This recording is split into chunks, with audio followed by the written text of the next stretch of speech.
अब रवि लामिछाने कहिले रिहा हुन्छन् यो त अब अदालतको फैसलाले नै थाहा होला।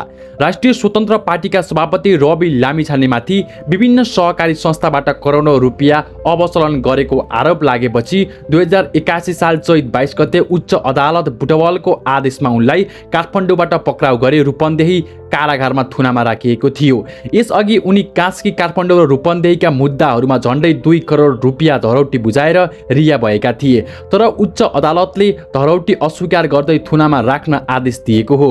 उनले सर्वोच्च अदालतमा थुने विरुद्ध रिट दायर गरे पनि अदालतले उक्त रिट खारेज गर्दै थुनामा राख्ने आदेश सदर गरेको छ। हाल मुद्दा विचाराधीन अवस्थामा रहेकाले उनी अझै थुनामा नै रहनेछन्। अझै कति बेरसम्म उनी थुनामा रहने हुन् भन्ने कुरा यकिन गर्न सकिएको छैन। उनको मुद्दा अझै कहिलेसम्म सकिन्छ भन्ने कुरा पनि यकिन गर्न सकिएको छैन। उनी गल्ती गरेकी हुन् या गरेका होइनन् भन्ने कुरा पनि हामी अझै यकिन गर्न सकिरहेका छैनौँ।